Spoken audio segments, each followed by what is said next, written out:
Again, isang magandang araw po sa ating lahat. At BOCC family, thank you po for joining us today. Sabi ko nga po sa inyo kanina, marami ang nagse-celebrate nitong month na to kasi ito yung tinatawag na Pag-ibig Month. Ayan. So, ito yung panahon na sineset aside natin to celebrate, di ba? Celebrate yung love month. Yung sabi nga nila, yung merong talagang nakaset na day, 'di ba? Yung Heart's Day o yung iba sabi nila Valentine's Day daw. Okay, pero sa totoo lang nabudol talaga tayo dahil ito na naman marami na naman magbebenta ng mga bulaklak. 'Di ba? Mga greeting cards. Ano pa? 'Di ba? Marami na naman mga magde-date niyan. So talagang parang yung spirit of love parang mas na-emphasize sa mga panahon na to. Pero siyempre bilang mga anak ng Diyos, dapat yung pag-ibig hindi lang sa buwan ng Pebrero. Amen? Dapat yung pag-ibig talaga na-exercise natin yan araw-araw. Amen. So, ayan na, yung iba nag-iisip na kung saan kaya kami magdi-dinner nung aking mahal sa buhay, ng asawa ko, 'di ba? Iisip na siya kung anong favorite na chocolate, flowers, 'di ba? Alam niyo po, itong mga panahon na to, we think of heartbeats. Inisip natin yung mga mahal natin. At naalala niyo ba, sabi ko sa inyo kanina, sino dito yung in love, di ba? Naalala mo ba yung first affection? Di ba? Nung meron kang crush, o sinagot ka nung nililigawan mo, o sinagot mo yung nanliligaw sa'yo, di ba? Naalala mo ba yung mga panahon noon? Parang may mga butterfly na lumilipad-lipad, di ba? Meron dyan, may star pa nga. Amen. Pero today, mga kapatid, I want us to think about a deeper eternal love story. Ayan. At yun po yung title ng message natin today, Eternal Love. Ito pong pag-uusapan natin today is not just about between people, yung pagmamahalan ng mga tao, but between the love of God and His people. So, kung familiar po kayo kay Apostle John, di ba, sa New Testament, in his old age, siya po ay na-exile on an island named Patmos. Yan, kung familiar po kayo sa story, sa Book of Revelation, at naka-receive siya ng message. Naka-receive siya ng message from God to 7 churches. At itong message na to para sa church in Ephesus, a church, tandaan niyo po itong church na to ay hardworking, enduring, and doctrinally sound. At very shocking, though, sabi ko nga po, hardworking itong church na to, enduring, even doctrinally sound, something shocking yung sinabi ni Jesus dito sa church na to.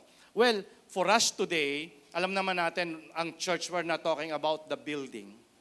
When we say church, we talk about the people inside the church. Tayo yon. We are the church. Amen po ba? Okay. So, very shocking, though itong church na to ay hardworking, enduring, tama naman yung kanilang mga doctrines. In spite of all this, merong shocking message si Jesus Christ sa kanila. In Book of Revelation, samahan niyo po ako, chapter 2, verses 1 to 5. Okay, ito po yung ating pong sermon text ngayong umaga. Sabi po dito, to the angel of the church in Ephesus, write, these are the words of him who holds the 7 stars in his right hand and walks among the 7 golden lampstands. Verse 2, I know your deeds. Pakisabi nga po, I know your deeds. Sa Tagalog nito, mamaya sabihin natin, alam ko yung ginagawa ninyo. So, mga kapatid, alam naman natin ng Panginoon, He's all-knowing. Alam niya talaga yung every details sa life natin. Alam niya, hindi siya bingi, hindi siya bulag. Well, alam niya din, nararamdaman niya din yung mga bagay-bagay sa buhay natin. So hindi po siya ignorante sa nangyayari sa buhay natin na kung inaakala natin na ganun nga. Okay, hindi dahil sa ikaw ay famous, hindi dahil sa ikaw ay pastor or leader or an ordinary person, lahat po tayo, because He's an all-knowing God, alam niya kung ano yung nangyayari sa buhay natin, bawat detalye. Okay, kaya sabi niya dito, I know your deeds, your hard work. Nakikita ng Panginoon yung hard work natin, yung perseverance. I know that you cannot tolerate wicked people. Okay, so that you have tested those who claim to be apostles but are not, and have found them false. Verse 3, you have persevered and have endured hardship for my name and have not grown weary. Tingnan nyo not grown weary, hardworking, enduring, and yet, in verse 4, sabi ni Jesus dito, I hold this against you. You have forsaken the love you had at first. Consider how far you have fallen. Repent and do the things you did at first. If you do not repent, I will come to you and remove your lampstand from its place. Okay, so tingnan po natin sa Tagalog version. Isulat mo ito para sa mga anghel na nagbabantay sa iglesia sa Efeso. Ito ang mensahe ng mga may hawak ng 7 bituin sa kanyang kamay at lumalakad sa gitna ng 7 ilawang ginto. Verse 2, alam ko ang ginagawa ninyo, pati ang inyong pagsisikap. So alam ni Lord. Okay, mga kapwa ko lingkod sa Panginoon, workers, alam niya yung ginagawa nating paglilingkod. Alam niya yung pagsisikap at pagtsatsaga natin. Mga kapwa ko, kapatid, brothers and sisters, alam niya yung pagtsatsaga ninyo. Alam niya yung pagsisikap ninyo. Okay? Alam ko rin na hindi nyo kinukonsinti ang masamang tao. Sinisiyasat ninyo ang mga nagpapanggap na apostol at napatunayan ninyong mga sinungaling sila. Verse 3, tiniis ninyo ang mga kahirapan dahil sa pananampalataya ninyo sa akin. At hindi kayo nanghina. Ngunit, hindi nanghina, pero bakit merong ngunit? Ngunit ito ang ayaw ko sa inyo. Ang inyong pag-ibig sa akin ngayon ay hindi na tulad ng... Wow. So, pinag-uusapan natin dito, mukhang relasyon, no? Mukhang pag-ibig ang pinag-uusapan natin dito. Ngunit ito ang ayaw ko sa inyo, ang inyong pag-ibig sa akin ngayon ay hindi na tulad ng dati. Alalahanin ninyo kung gaano kayo nanamlay sa pananampalataya. Magsisi kayo sa mga kasalanan ninyo at gawing muli ang dati ninyong ginagawa. Kung hindi, pupuntahan ko kayo at kukunin ko ang inyong ilawan. What if? The root ng problema natin ngayon is because nanlamig yung pag-ibig natin sa Diyos. Pansinin niyo po dito sa passage na to. Sabi dito, I have this against you, ngunit ito ang ayaw ko sa inyo. Ang inyong pag-ibig sa akin ngayon ay hindi na tulad ng dati. Nawala na yung pag-ibig. Nawala na yung unang pag-ibig. Pero nandun pa rin yung hard work. Di ba? Nandiyan ka pa din. Nagsiserve ka pa din eh. Di ba? Nag-church ka pa din. Umaattend ka pa rin ng cell group. Nandun pa rin yung truth sa'yo. But the passionate, personal, first love relationship with God Himself, parang duty na lang. Alam niyo yon? Yung ginagawa mo to dahil duty na lang siya. Wala na yung pag-ibig. Naniniwala ba kayo na pag gusto mo yung ginagawa mo, mahal mo yung ginagawa mo, maganda ang resulta kahit na ano ang mga obstacles? Amen? Tama ba? Kasi nga, mahal mo yung ginagawa mo eh. Gusto mo yung ginagawa mo. Pero pag hindi mo gusto yung ginagawa mo, napipilitan ka lang, di ba? So dito naman, parang yung nandiyan ka pa rin naman, doing the hard work, pero parang duty na lang. Yung wala na yung pag-ibig. Now, point number 1, gusto kong ibalik sa inyo yung memories o yung feeling nung affection. Naalala niyo ba yung spark? Sino ba dito yung Sino ba yung kasi may narinig ako minsan parang, Pastor, na-meet ko, may nakadate ako, pero walang spark. Ha? Tama? Yung mga generation ngayon, naghihintay ng mga spark, no? Kuryente na yung mga... So, balikan nyo po, think back. At marahil ito po ay para sa ating lahat. Naalala nyo ba yung unang tagpo ninyo ng Panginoon? Maaring siguro nakilala mo ang Panginoon sa camp. O nararamdaman mo ba yung mga hindi pa nag-encounter dito, for the sake dun sa mga nag-encounter, naalala mo ba yung feeling na yon?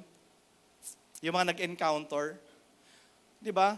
Napaka-desperate mo in prayer.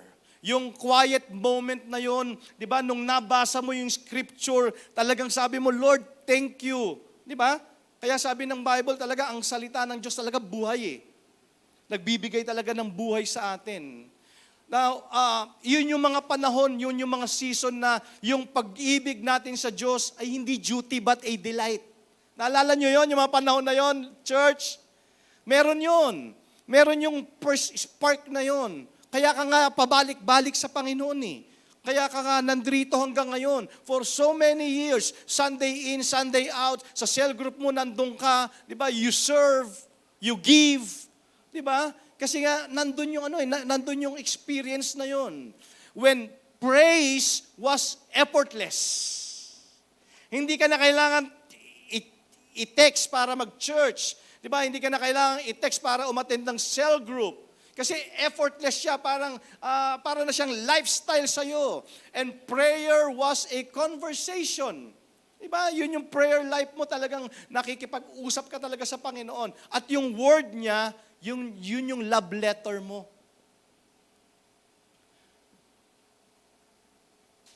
At yung first love na yun, sa Diyos, mark yan by 3 things. Tingnan nyo ito yung mga panahon na delight yung feeling natin doon sa first love natin, walang iba kundi ang Panginoon, hindi siya duty.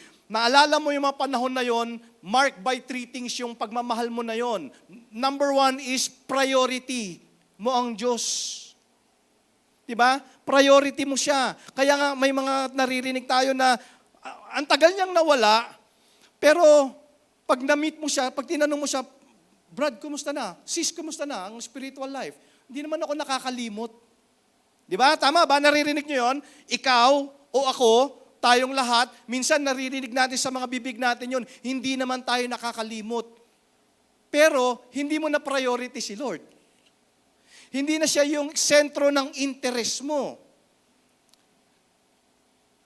Pag sinabi mong priority, siya yung nasa isip mo lagi. Tama ba? Kaya nga sabi ko, may mga in love ba dito? Kayo dito, mga pogi, sa harap. Di ba? Pagka meron kang crush, ano yung kanta na, ay, parang hindi ko matanggal yung isipan ko sa kanya. Laging siya yung nasa isip ko. Hindi yung may utang sa'yo, Di ba? Yung crush mo, yung mahal mo, di ba? Parang siya yung unang-una sa thoughts mo. Kasi nga, priority siya. Even your feelings, di ba? Siya yung nasa isip mo. And then, marked by 3 things. Number 2 is yung pursuit mo. Lagang siya yung gusto mong laging kasama. Siya yung gusto mong laging nasa presensya tayo lagi nung minamahal natin. Di ba? Tama ba yon? Gustong-gusto mo siya laging kasama. And syempre, number 3 is yung praise.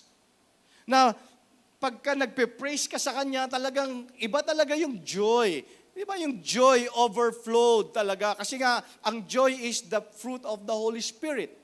Di ba? Pag sinabi natin, happiness is different from joy, kasi ang happiness, yung panlabas yun eh. Pero sometimes, siyempre, we use that word interchangeably, joy and happiness. Pero yung joy yun, kasi galing sa loob. Amen? Yun yung joy kasi nga fruit siya ng Holy Spirit. So, yun yung pag ikaw ay in love, lalo na sa Panginoon, it's marked by 3 things. Priority, pursuit, and praise. Nga lang, siyempre, nagiging busy tayong lahat. Busy tayo even in good things. Nagsiserve tayo, nandyan pa rin naman, nagbibigay pa din naman tayo, at nandiyan pa rin naman, nagbabasa pa rin naman tayo. Nga lang nangyayari, we just become faithful managers of the relationship. Parang minemaintain na lang natin yung relationship instead of passionate lovers. Magkaiba kasi yun. Gets nyo? Magkaiba yung minemaintain mo na lang, parang sa mag-asawa, di ba? Minemaintain mo na lang at gusto mo nang mamatay na yung tagal na mamamatay nitong matanda na to. Di ba? Ganun. Kasi may kilala po akong ganun. Kilala akong ganun na imbis na mas lalong uminit yung pag-iibigan, umiinit yung galit. Di ba? So, nagiging managers of relationship na lang tayo instead of passionate lovers. Kaya sabi ni Jesus, you've forgotten your first love. Ang inyong pag-ibig sa akin ngayon ay hindi na tulad ng dati. Mayroon bang honest dito ngayong umaga? Totoo ba yon? Na sabi ko nga, remember the spark. Nung una mong makilala ang Panginoon, grabe, talagang hindi ka talaga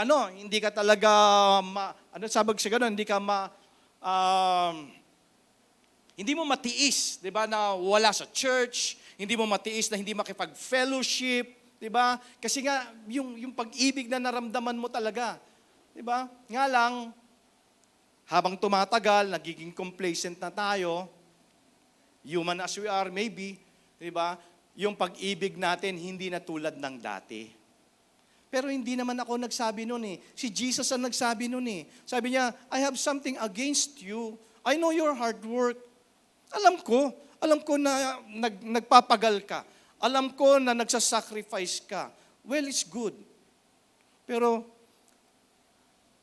yan ba ay pag-ibig pa o duty na lang?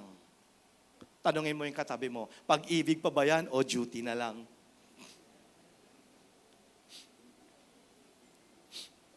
Diba, sa mga salita nga ngayon, sabi, companionship na lang. Tama? So that's number 1 point. Second point is, well, tingnan natin. Kasi, alam nyo po, importante kasi na maunawaan natin saan tayo nagdi-drift. So, point number 2 is to recognize the drift. Di ba, naalala nyo yung mga first Sunday nitong month na to, last month, di ba, sabi ko nga, address the vulnerable. And next doon is guard relational. So siguro maganda rin talaga na ma-realize din natin na kumusta ba yung relationship natin, hindi lang sa kapwa natin tao, pero kumusta ba yung relationship natin sa Panginoon. Kaya gano'n naman ang cross, di ba? Ang cross represents our relationship vertical and horizontal. Di ba? Horizontal is yun yung relationship natin with other people. And vertical, yung relationship natin sa Diyos. Now, ang pinag-uusapan natin ngayong umaga is, kumusta yung relationship natin sa Panginoon? Let's recognize the drift. Okay, paano ba nangyari? Diba? Paano ba nangyari na nagkaroon ng drift yung ating relationship? Bakit ba nanlamig? Ayan, ba't ba nanlamig? Alam niyo po, sabi ko nga lagi, diba, hindi naman yan nangyayari overnight lang eh. Gradual yan. Gradual yan. And maari siguro, naging busy yung schedule, di ba? Lord, nung walang trabaho, Lord, bigyan mo ako ng trabaho, Lord. Di ba? Bigyan mo ako ng trabaho. Napakabait naman ng Panginoon talaga. Binigyan ng trabaho. Nung binigyan ng trabaho, wala na, hindi na siya nakita. Kasi hindi po nangyayari overnight yung drift. Okay? Gradual po nangyayari yun. Dun sa moments of our busy schedules. Kaya kung titingnan mo yung calendar mo, for the day, tingnan mo kung nasaan si Lord doon sa schedule mo. Di ba? Parang dati, yung prayer natin is talagang connection. Pero ngayon parang wala na lang, parang ano lang siya, bukang bibig na lang yung prayer. Tapos, yung pagbabasa natin ng Bible, hindi na siya nagiging nourishment. Di ba? Ano na lang siya, napipilitan na lang siya magbasa ng Bible, mag-devotion kasi chechekin ni sa leader. Di ba dati nga, di ba? Hello, ito, totoo to, BOCC, mga kapwa ko puling ko, dati gino-journal pa namin yung devotion namin. Sinusulat pa namin yan. Di ba? Ngayon, ano na sinusulat natin? Nagfe-fade. Di ba? Nagfe-fade. Pero nandoon pa rin yung work. Di ba? Busy pa rin sa church. Nagsiserve pa rin. But the wonder fades. Tapos yung compassion, napalitan na ng criticism. Di ba? Dati, nakafix lang yung mata mo kay Jesus. Eh. Ngayon, nakafix na sa mga tao. Di ba? Kung kilala niyo po ako ng matagal na, lagi kong bilin sa inyo yon. Huwag kang titingin sa tao. Tumingin ka lang sa Panginoon. Kasi people will disappoint you. They will disappoint you, definitely. Pero si Lord kailanman hindi kayo di-disappoint. Kasi hindi naman tayo church, hindi naman tayo a group of perfect people. Hello? Pero kaya tayo nandito kasi kailangan natin ng tulong ng perfect God. Kasi kung lagi tayong titingin sa kapwa natin, may stumble tayo. Di ba? Ang mabigat pa nun, nakikita natin yung pagkakamali ng iba, pero yung pagkakamali natin, hindi natin nakikita. Diba? So fix mo lang yung eyes mo sa Panginoon. Kaya yung relationship nagiging duty, nagiging routine na lang. Anong sabi ng Bible in Book of Revelation, yung binasa natin kanina, chapter 2 verse 5, consider how far you have fallen. Diba? Ano sa Tagalog to? Sabi dito sa verse 5, balikan natin. Tagalog sabi dito, alalahanin ninyo kung gaano kayo nanamlay sa pananampalataya. Ano nga ba? Kasi honestly, kung titingnan mo talaga yung sarili mo, magre-reflect ka talaga. Ikaw naman, alam mo naman talaga kung paano ka talaga nanamlay. Marahil siguro part nito yung mga na-desperate ka, na-frustrate ka, umasa ka. Di ba? So, pero dito sa itong verse 5 na to, mga kapatid, hindi ito condemnation. Ha? It's a call to honest diagnosis. Para gisingin yung mga natutulog nating mga damdamin. Kaya sabi dito, do you see it? Nakikita mo ba na unti-unti ka nang nananamlay? Ayan. Hello? Nakikita mo ba, sabi sa verse 5, consider how far you have fallen. Naramdaman mo ba parang, kaya may mga nakakausap din ako, sabi nila, Pastor, parang pakiramdam ko, layo-layo ko na sa Panginoon. So consider how you have fallen. Bigyan ko kayo ng isang illustration, nabasa ko lang din ito, and sabag dito, may mga tawag dito sa social media natin well, of course, napapasalamat ako, nabasa ko to. Basta, tatandaan mo kapatid, ano man yung mistake mo in the past, gaano man kalaki yung kasalanang nagawa mo, hindi magbabago ang pag-ibig ng Diyos sa'yo. At hindi galit ang Panginoon sa'yo. Sabi mo sa katabi mo, hindi galit sa'yo si Lord. Pero alam niya, it will destroy you.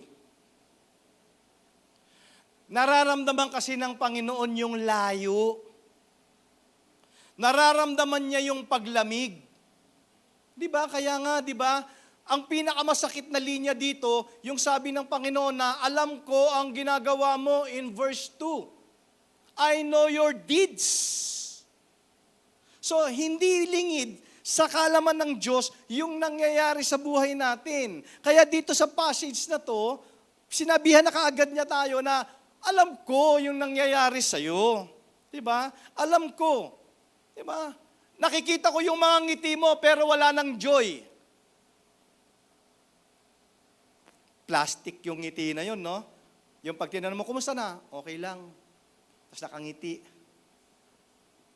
Kita niya yung ministry mo pero wala nang anointing. Kasi tama, di ba? Sabi natin kanina, kita ko yung ginagawa mo, may mga hard work ka naman nag-endure ka naman, may mga sacrifices ka naman. Kita ko yun. Kita niya yung presence mo sa church, pero yung puso mo, wala na. Multimedia, please, tulungan niyo po ako. Paki-plus mo nga yung Acts chapter 2, lang sa akin ulit. Acts chapter 2, verses 42 to 43. Pwede ba na nandito ka sa church pero yung isip mo wala? Ano kayang nilulutuin ko mamaya? Sa kaya masarap kumain mamaya? Di ba? Yung mga nasa isip natin mamaya, paki-plus nga natin. With many other words, he warned. 42 to 43, please. They devoted themselves to the apostles' teaching and to fellowship, to the breaking of bread, and to prayer. Alam niyo ba ibig sabihin nito, mga kapatid? Pag nasa presensya ka ng Diyos,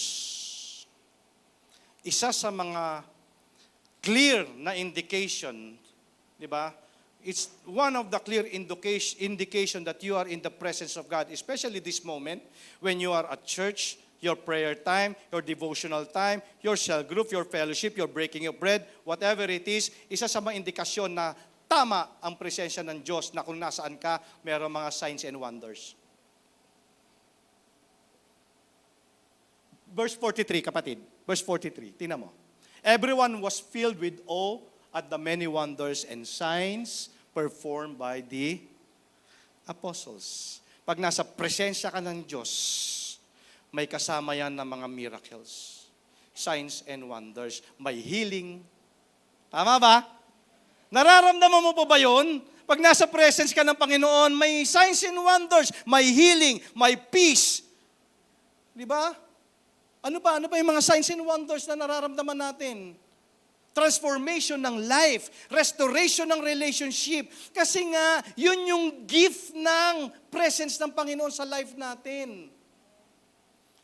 Kaya, church, hindi basta-basta yung pinupunta mo dito every Sunday. May regalo ang Panginoon na signs and wonders in His presence. Amen. Pwede niya pagalingin yung karamdaman mo. Pwedeng i-restore yung mga relationship na nasira. Meron kang peace na mararamdaman. Matatransform yung buhay mo and so many more. Yun yung signs and wonders. And ano nga ba yung mga indikasyon naman na nawawala na yung init ng pag-ibig ng Diyos sa'yo? Ikaw hindi ang Diyos. Well, may mga panahon na hindi ka na tumatakbo palayo sa Diyos pero hindi ka na rin lumalapit. Andiyan ka lang. Nandoon ka lang, nakaupo, nakabukas naman ng Bible, pero hindi na nababago ang buhay. Diba? Wala na lang yan. Ang Bible parang isang kagaya na lang din ng mga ibang libro, diba? Na nakakapagpasaya, nakakapagpatawa, pero hindi na nababago yung buhay. Diba? Ito, bigyan ko lang kayo ng diba? Sabi ko nga, in God's presence, glory to God kasi kasama natin ang presensya niya. Di ba? Lagi ko ang sinasabi dito, di ba? Noon pa. Di ba yung mga worship songs natin? Worship songs. Pag sinabi nating merong signs and wonders, worship create miracles. Amen. Yan. Pag yung mga song leader natin dito, ayan, mga song leader natin, Sister Maricel, Sister Cecil, Sister Bell, Sister Ena, sila Danica, sila Daniela, di ba? Yung mga song leader natin, si Kia, di ba? Pag nanood ka ng ASAP, ayan, sino nanood ng ASAP dito? Every Sunday din yun di ba? Pag nanood ka ng ASAP, kumanta si Regine Velasquez. Kumanta sino pa ba yung mga singer na yon? Si Regine lang inabot ko kasi. Pag kumanta si Regine Velasquez, ma-entertain ka. Galing naman talaga, di ba? Galing naman talaga si Regine Velasquez pag kinantahan ka talaga ng ng ulan, babaha talaga. Pag kumanta si Regine Velasquez, ma-entertain ka, pwede ka pa maiyak Tama? Tama ba 'yon? Pero pag kinantahan ka ni Sister Maricel, may anointing, mababago buhay mo. Yun ang pagkakaiba. Tama, di ba? Tama ba? Yun ang pagkakaiba Kasi, nandun yung presensya ng Panginoon. At nandun ka sa presensya ng Panginoon. May signs and wonder yon. Nga lang, di ba, parang nandiyan ka na lang, wala nang nababago. Nagpe-pray ka pero wala nang pananampalataya. Pumupunta ka sa church pero wala nang inaasahang himala. At ito yung mga dahilan ng unti-unting paglamig, mga kapatid. Mas excited ka sa notification sa cellphone mo kaysa sa presensya ng Diyos. Di ba? Yung yan, nakaupo ka ng ganyan. Yan, akala mo nag-notes pero tinitingnan yung message. Di ba? Pagising sa umaga, bago mag-devotion, titingnan muna yung email. Titingnan kung mga may nag-like doon sa picture niya kagabi. Ako, tatlo pa lang nagla-like. Meron kang 1,000 friends. Di ba? Nawawala eh. Kapag mas madali sa iyo ang magpuyat kaysa mag-devotion. Parang, tapos, late ka na dumating sa church, una ka pang uuwi.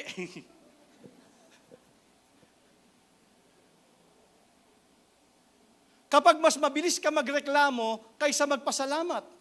Kapag sinasabi mong okay lang kahit matagal ka nang hindi umiiyak sa presensya ng Diyos, hindi ka na excited sa fellowship sa Kanya.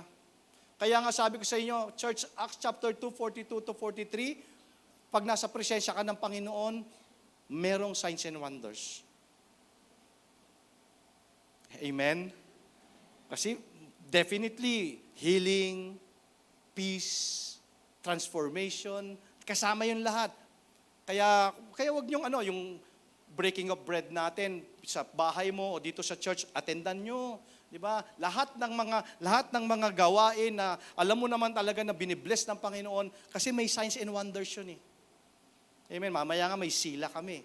Amen. Anyway, ma-experience po yun in the future. So, pero hindi doon nagtatapos ang kwento. Kasi ang Diyos natin, Diyos kasi siya ng pag-ibig. Hindi naman siya naghahanap ng perpekto eh.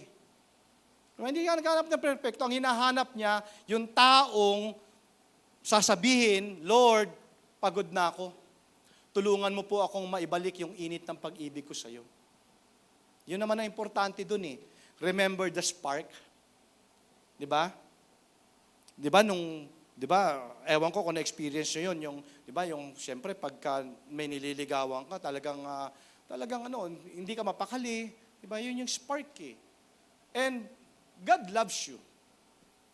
At hindi lang tayo mahal ng Panginoon, He proved it. Kaya nga mayroon tayong cross dito para lagi nating maalala na yung pag-ibig ng Diyos na yun, pinatunayan niya, He proves it. Diba? Binigay niya yung life niya eh. Dahil sa pag-ibig po yun ha. Diba? Yun talaga yun, pag-ibig yun. For God so loved the world that He gave His only begotten Son, that whosoever believes in Him shall not perish but have eternal life. He proves it. Sabi niya, ito yung pag-ibig ko sa inyo, ibibigay ko yung buhay ko. So ang tanong mga kapatid, have you ever been in a desperate situation na hindi mo alam yung gagawin mo? Kasi mayroon, totoo po yun, mayroon talagang mga bagay na hindi mo alam kung anong gagawin mo na. Lord, hindi ko na to kaya, hindi ko na alam kung anong gagawin ko. Hindi mo alam kung kanino ka pupunta, hindi mo alam kung anong sasabihin mo. Have you ever been caught up in circumstances that seems to be unsolvable or unbearable? Diba, wala na. No hope. Pero sabi ko nga, yes, marahil siguro yun yung nakikita mo, no hope, pero sa Panginoon may hope eh. Kung sa'yo imposible, sa Diyos posible. Amen? Posible. Mga kapatid, I'm not exaggerating kasi si Lord naman nagsabi nun eh. Sabi ng Panginoon, kung sa'yo imposible, sa Diyos posible. So doon pala, yung palang manifestation ng blessing natin, ito ay depende sa level ng faith natin. Di ba? Kasi kung titingnan mo na sa Panginoon, imposible nga. So, church, return to the source. Ayan. God is so gracious, so powerful. Diba? Ito po ay isang invitation sa ating ngayong umaga. The God who is love says, come home to me, return to your first love. Balikan mo, kung meron kang dapat balikan na ex, walang iba kundi si Lord. Ba, iniisip mo, balikan ko ba yung ex ko? Hello? Kaya nga, sakit ng ulo yun eh. Pero itong mo na to, return to your first love. Sabi mo sa katabi mo, go back to your first love. Ang first love mo, si Lord Hindi yung puppy love mo nung elementary ka o nung high school ka. Si Lord ang first love mo. Okay?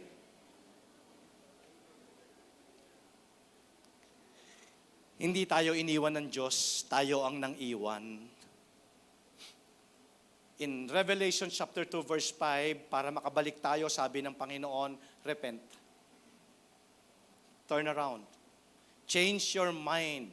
Admit the drift. Yun ang importante. Yung na-address natin yung vulnerable natin, aminin natin kung saan talaga tayo nag-drift. Aminin natin kung saan talaga tayo nagkulang. Di ba? Ganun naman talaga, di ba, sa relationship, di ba? Ganun naman talaga, nag-aaminan naman talaga eh. Kung saan ako nagkulang, pasensya na, nagkulang ako dito, nagkulang ako ng panahon sa'yo, nagkulang ako ng ganito. So aminin natin, doon talaga tayo nagkulang. Kasi pag na-address natin yon, mga kapatid, empower tayo ng Panginoon, ma-improve yun eh. So, syempre, itong repent na to, again, this is not condemnation. It's not about guilt. It's about course correction. At yun po yung first step back into the love of God. One more time. Tingnan mo yung katabi mo. Sabi mo sa kanya, balik ka na.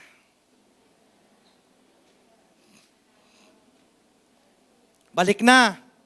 Ayaw ka tingnan, no? Sabi mo, balik na.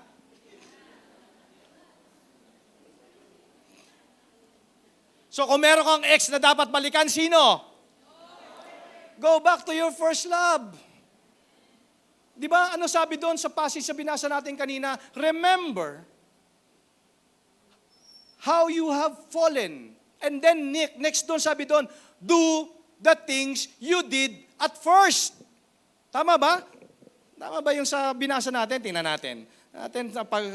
Yung Bible natin na sabi dito sa verse 5, repent and do the things you did at first. Sabi sa Tagalog, alalahanin ninyo kung gaano kayo nanamlay sa pananampalataya, magsisi kayo sa mga kasalanan ninyo, at gawing muli ang dati ninyong ginagawa. What if?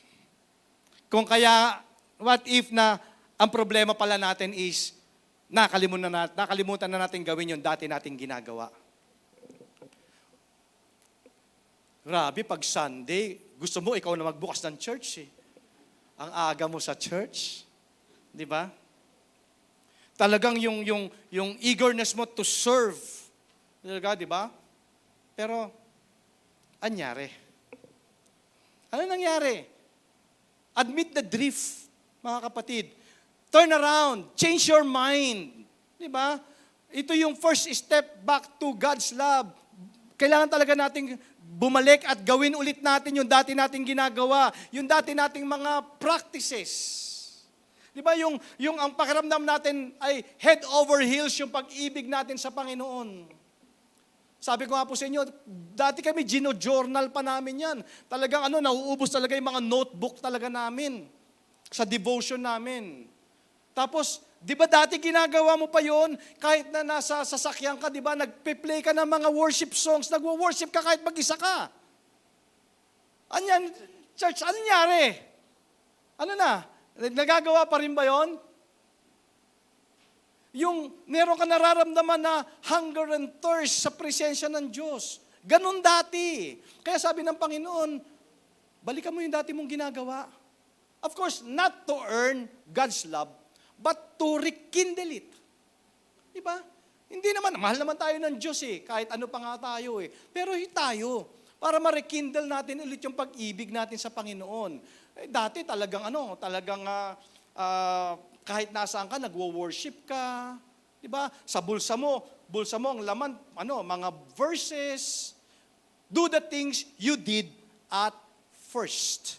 Ibinigay sa atin ng Panginoon. Ano dapat natin gawin? And the most stunning truth of all of this is yung call to go back to your first love. Kasi ang totoo naman, hindi naman talaga tayo iniwan ng Panginoon. Tayo po ang nang iiwan. In 1 John chapter 4 verse 19 says, we love because He first loved us. Yun talaga yung first love natin. We love because He first loved us. Binabalik lang natin talaga yung pag-ibig na binigay sa atin ng Panginoon. Hindi naman nanlamig yung pag-ibig ng Diyos sa atin. Akala lang natin yun. Akala mo lang yon, hindi nag-waver yung pag-ibig ng Diyos sa atin. Never din naging routine yung pag-ibig ng Diyos sa atin. Di ba? Ayan ang cross. He proved it. Pinatunayan ng Panginoon yung pag-ibig niya sa atin. Yung mercy niya, new every morning sa atin. Di ba? At sabi ko nga, kahit na lumalayo tayo, pili tayong ibinabalik ng Panginoon. Pili tayong ibinabalik ng Panginoon. Tayo, grabe naman, alam niyo ba si Lord yung naghahabol sa atin? Akala mo ba ikaw yung, hindi, ayoko muna kay Lord. Pero alam mo ba, si Lord ang naghahabol sa atin? Ibalik mo yung dati, na ang greatest love letter mo, walang iba kundi yung Word of God. Diba yung love letter mo yun eh? Greatest gift yun, ever given to us. Yung Word, syempre, si Jesus, greatest gift yun eh. Sabi kaya ang dapat natin gawin, i-receive natin yung love ng Panginoon. Alam nyo ba, ang relationship ay gift? Yung James 1:17, mga kapatid, napakalawak niyan. Hindi lamang yan yung hindi lang yan yung mga material na bagay na natatanggap natin. Siyempre, kunyari, akala natin ang good and perfect gift ay kotse lang, bahay lang, trabaho lang. Well, of course, gift ng Panginoon yan sa'yo. Pero, you know what's the greatest gift? Relationship. Yun ang greatest gift. Coming down from the heaven, from the Father of the heavenly lights, who does not change like shifting shadows. Sa kung inaakala mo ng Diyos nagbago, hindi. Kung ano yung pag-ibig niya sa atin, hindi nagbabago yun, kapatid. Marahil siguro tayo lang talaga yung nagbabago. So, one of the greatest perfect gift is yung relationship talaga natin sa Panginoon. Kaya balikan mo na yung pag-ibig na yon. At kung ikaw man ay nasa isang sitwasyon talaga na parang sabi nga kaninang umaga, you have been entangled. Di ba? Entangled na talagang parang, alam mo yung mga buhok na mga na-entangle na hirap na Nung isang araw, nag-aano ako ang hirap pala nun, yung entangled na mga, ang tawag dito, alambre. Subok naman kayo yung entangle na alambre, paano mo aalisin ulit itutuwid, kahit nga yung hose lang eh. Diba? Pero may mga situations sa life natin na parang pakiramdam natin hindi na tayo makakabalik, hindi na tayo makakaahon. No, it's not true. It's a devil's lie. Lie ng devil talaga yon. Kasi hindi magbabago ang Diyos anuman ang kalagayan natin. No one can separate us from God's love. Kailanman, kapatid, hindi ka bibitawan ng Diyos. Amen? Hindi ka bibitawan ng Diyos. Maniwala po kayo. I've been there. In my lowest point sa life ko, nakita ko hindi ako binitawan ng Diyos. Wow. Talagang, kailangan mo lang talagang ibalik yung pag-ibig na yon. Kasi, yung pag-ibig kasi ng Diyos, it conquers all fears. Di ba?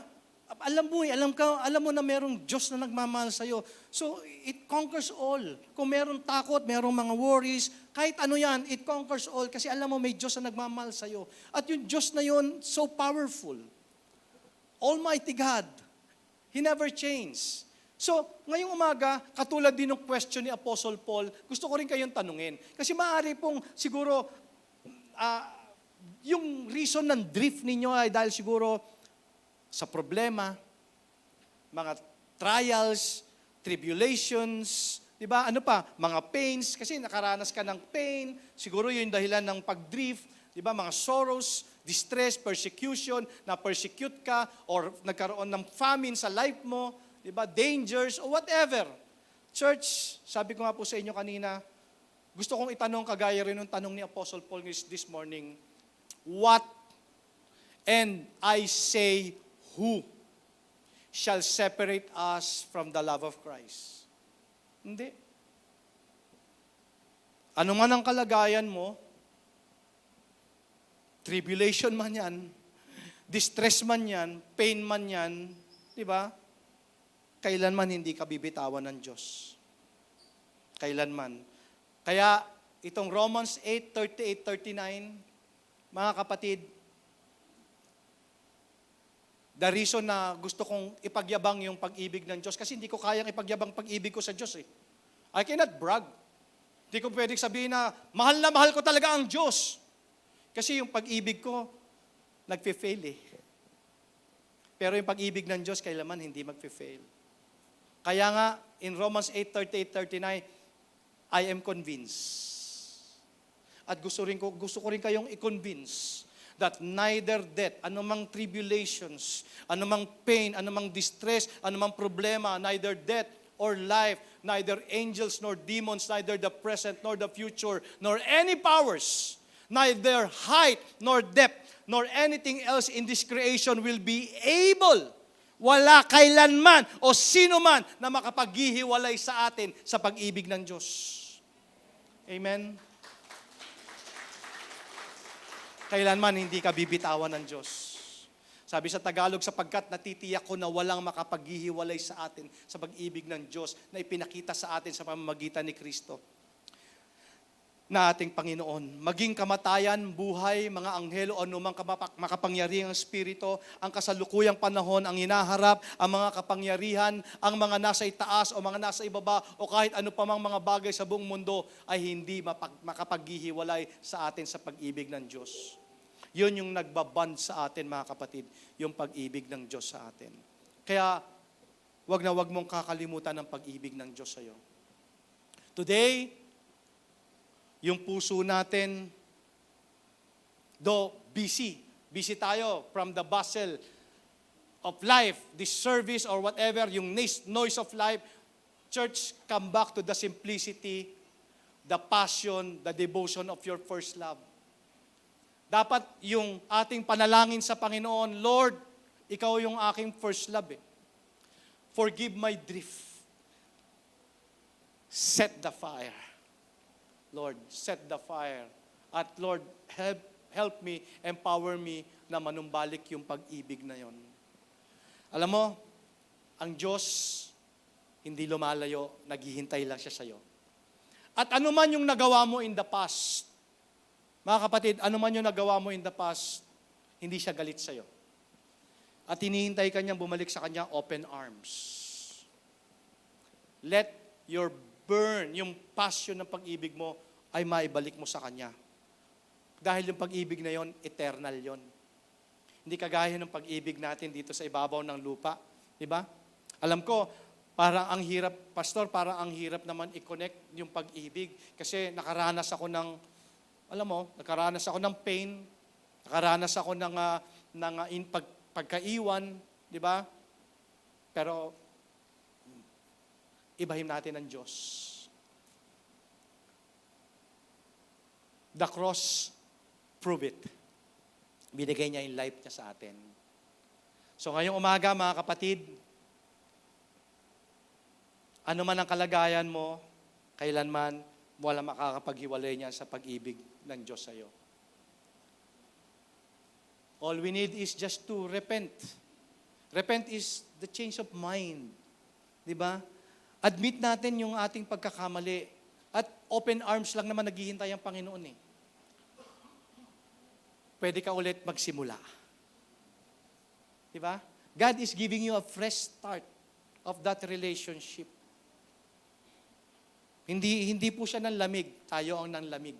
So, ito pong araw na to, ang iiwanan ko sa inyo, mga kapatid, ulitin ko po, sa mga kapwa ko po lingkod, mga kapatid ko po dito sa iglesia na to, kita naman ng Diyos ang ating pagpapagal. Kita naman niya yung mga sacrifices natin. Kita naman niya yung hard work natin. Ang tanong, ginagawa pa ba natin yan dahil sa pag-ibig sa Panginoon? O routine na lang? Yun ang dapat nating gawin, church. Mag-reflect tayo. Reflect tayo. Balik natin yung ating unang pag-ibig. walang iba kundi ang Panginoon. Amen po ba yon? Okay, bago tayo mag-iwahiwalay, bago tayo mag-worship, tapikin mo yung katabi mo. Sabi mo sa kanya, balik ka na. Dahil mahal ka ng Diyos. Amen? Mahal ka ng Diyos, huwag hindi ka niya pababayaan. Amen?